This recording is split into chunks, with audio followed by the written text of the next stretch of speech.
What's up guys and welcome. You are watching Fazi Fitness. So let's start this video with the update of Nathan Gisha, who's back on the grind after a long season.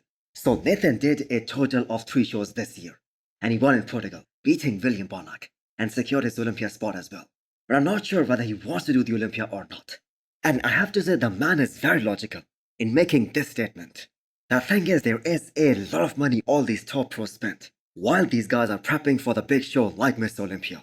And at the end of the day, what really matters is the return on that investment. And with Nathan losing to Barros Tabani as well as William Bonac at the NY Pro, his chances of placing in the top 8 at this year's Mr. Olympia, they are looking very slim at the moment. So considering that Andrew jagged as the 5th place finisher, he got 35k in the prize money. I'm assuming the guys who finish 8th or 9th, they will be getting a small amount. So speaking from a business perspective, that's not a great deal. And since Nathan has already competed 3 times this year, there won't be any pressure from his sponsors to do another show. But who knows, he might change his mind. The same way he did last year, and he was willing to travel to the US and compete there. But he wasn't allowed to enter US. So Nathan, we all know, is a great bodybuilder, there is no doubt about that. And back in 2017, he placed his career's best, top 7 at the Olympia stage. But times have changed. So what do you guys think? Should Nathan go for the Olympia this year, provided that he's allowed to travel and can actually enter the US? Next up, we have the physique update of Martin Fitzwater. So this comparison that he posted, that is going to surprise a lot of people. Because I have to say that is some solid progress that Martin has made in just a few months. So his biggest weakness, they are his arms. And that is the first thing you can see in his front double biceps. Because the thing is, Martin has been smashing his arms day. He has been training his arms 3 times a week. And it seems like all that hard work, that is paying off big time. His arms this time are definitely looking huge.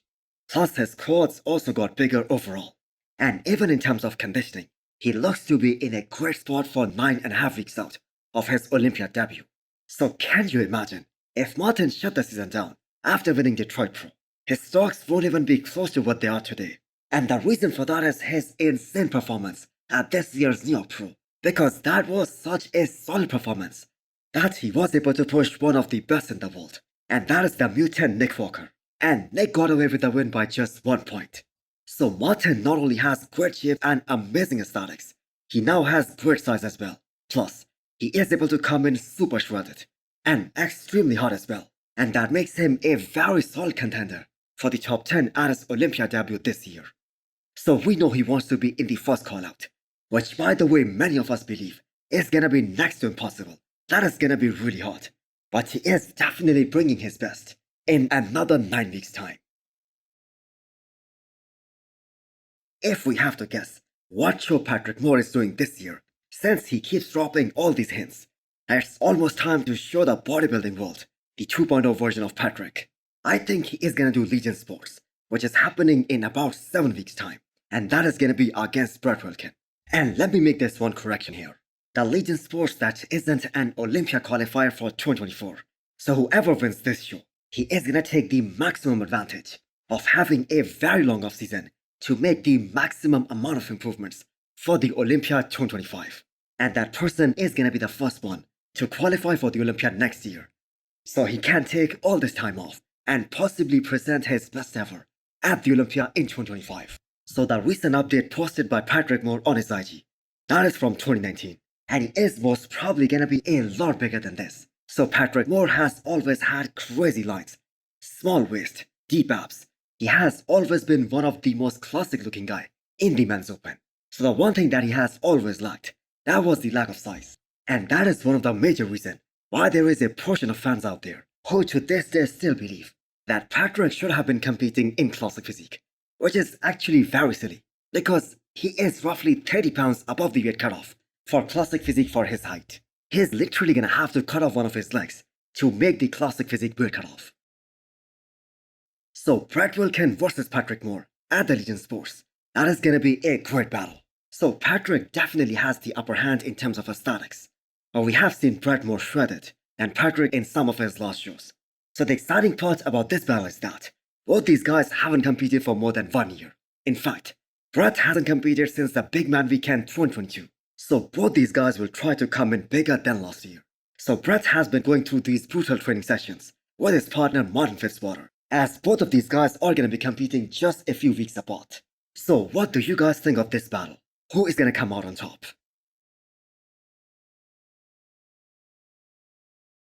Next up, we have an update from Michael Krizo. A few days ago, Krizo claimed that he hasn't been running anything in terms of gear and PEDs, and that is since being pro. And he had a shoulder injury that he need to take care of, and also utilize all this time to give his system a much-needed break, and also go through a detox phase. But still, the man seems to be holding on to all his mass extremely well, considering the fact that he has been off everything for almost 7 weeks now. So what we all saw from Krizo at this past NY Pro Classic Spain, that wasn't the best of Michael Krizo. In fact, I have to say he looked a lot better when he won his first ever pro show, and that was in Prague 2022, especially in comparison to this Spin Pro look, because he just could not train the way he wanted to, and that was also pretty evident on the stage. So Michael Krizo was top 7 at last year's Miss Olympia, but still we cannot ignore this fact, that Rafael Brandao, who was able to beat him back in 2022, he wasn't there, and Nick Walker also missed the Olympia last year. So this year could have been a real challenge for Michael Krizo, and it would have also given us a true picture of Michael's true potential, because this was going to be a much deeper lineup than what we had in 2023. So if Krizo gets healthier in time, he is going to be making his return to the stage this year, which is going to be at Prague, which is happening in November in the post-Olympia tour. So ending this video with the latest physique update of Laszlo, who despite facing all these challenges that he went through, especially after he left his home, like losing his luggage, waiting at the airport for 30 plus hours, and all those things that were necessary for him to make the weight cutoff. So despite all that, Laszlo and Patrick have done it. They have made weight successfully, and even at as flat as possible state. I have to say the man is looking super impressive, the best he has ever looked. So it will be good for some of these athletes if they are allowed to make the weight 48 hours before the show. So they will have more time to carb up, to fill up, and to dry out. So the lineup at this year's Texas Pro in Classic Physique, that is a great one as well. We have a former Arnold Classic champion, Alex Cambronero, trying to secure his Olympia spot for 2024. And we all know Alex is one of those guys who always brings the condition. We have Gabrielle, looking for redemption after placing second in Tampa Pro, and that was against Justin Badurina. We have another amazing Olympian here, Dankovia Anderson, also known as Black Panther. So Laszlo, I have to say, is quote-unquote the most classic guy in this lineup. Absolutely crazy proportions, and hopefully this crazy adventure of the peak week that won't ruin his final look. So I for one am really excited to see Laszlo back on the stage, because this is his first show after the Olympia last year. So hit the thumbs up button if you liked the video, and smash the subscribe button if you wanna come back for more. Thanks for watching.